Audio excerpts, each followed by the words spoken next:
All Those Noughts by Jake Allsop. Sulo was a man that everybody noticed. He was a big man. He had the fat, smooth face of a man who ate very well. He had a wonderful head of white hair. You knew he was someone important, and his clothes told you that he was a rich man. But he had not always been rich. He came from a poor family. He was Latvian or Estonian, nobody really knows. He had several passports which said he was Greek or Brazilian. He decided that he wanted to make money and became very good at it. Before he was 20, he had his own import and export business in Rio, with branches in several other countries. He had two sayings. The first was, buy cheap and sell dear.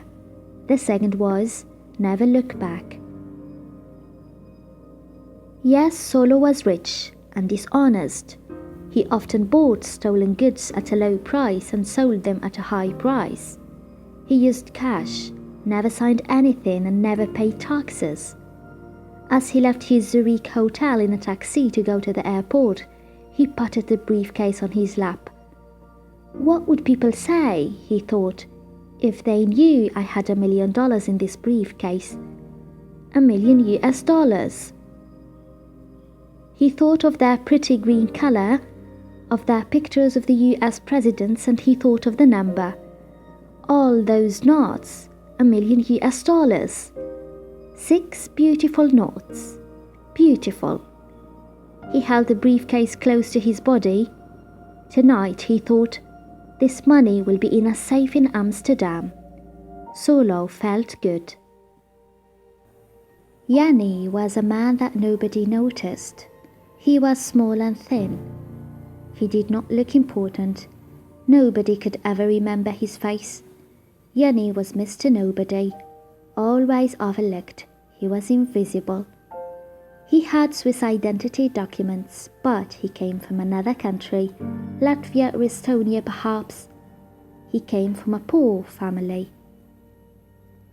When he was older, Yanny was glad that he was invisible because it was useful for his work.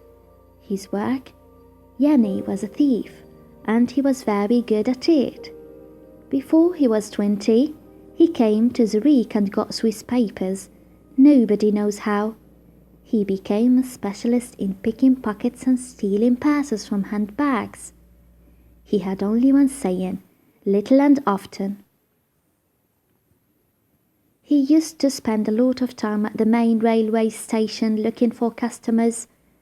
Sometimes he liked to walk up Bahnhofstrasse and into one of the big department stores like Globus. Here it was easy to steal purses from open shopping bags. One day, his friend Dix, a specialist in stolen credit cards and foreign money, asked him, Yanny, have you ever thought of trying the airport? There are lots of fat rich tourists there, much better than the railway station if you ask me. So, one day, Yanny took the bus out to the airport and went into departures to see what he could find. At the KLM desk, he noticed a big man with a fat face and a lovely head of white hair. He noticed that the man was having some trouble with the girl behind the counter. He noticed, too, that the man had put his briefcase on the ground. The man was too busy arguing with the girl to think about his case. It would be easy. Sulo was angry. I booked a flight a week ago. I told your office in town that I would pick my ticket up at the airport today. So where is it? I'm sorry, sir, but I have no record of the booking. Could you spell your name again? Really? This is not good enough. He spelled out his name to her in the kind of loud, slow voice that you use when talking to idiots. My name is Sulo. S-U-L-O. Now hurry up or I'll miss my flight to Amsterdam. After some more minutes, The girl finally found Sulo's booking. It was listed under Sulo, an easy mistake to make. She gave Sulo his ticket. "If you have only hand luggage, sir, you can go straight through now." "Good, yes," Sulo said. "I only have my briefcase." He looked down. The briefcase had disappeared. He looked round, his eyes wild. For a moment he thought he was going to faint. His face was white. It wasn't possible. It just wasn't possible. He stared at the place where he had put the case down, as if he expected it to reappear. Suddenly, he felt as if he was going to be sick. He had to go to the toilet, quickly. While Sulo was arguing at the KLM desk, Yanny went downstairs to the toilet. He went into the nearest cubicle and closed the door behind him. He was quite excited.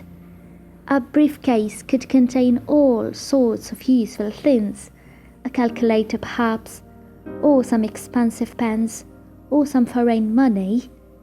Dix would buy that from him.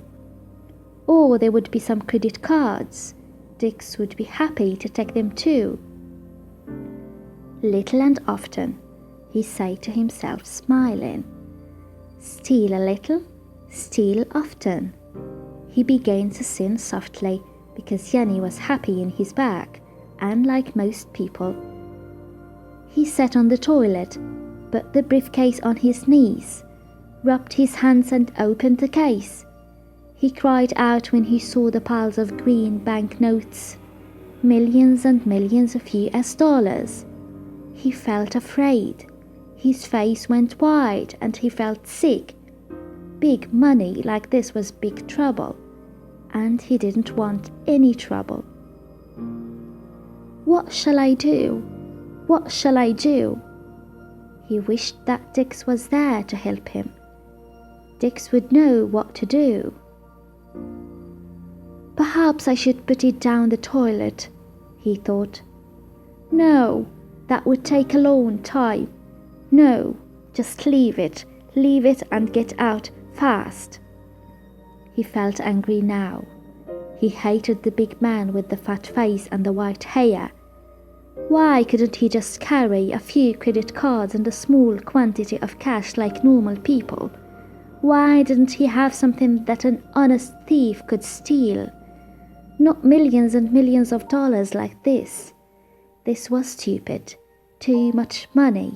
No good for anybody. Yanny closed the case and hit the lid with his fists. It's just not fair, he said out loud. He put the briefcase out of sight behind the toilet. He hoped that nobody would find it before he had got away from the airport. Let's get back to Bahnhofstrasse and steal a few purses that have normal amounts of money in them. A few francs here, a few francs there. As he went up the stairs, he saw the big man with the white hair coming down. Yanny's heart stopped. He looked away quickly. Sulo did not even notice him. Sulo went downstairs and ran into the nearest cubicle. He closed the door and sat on the toilet, his head in his hands.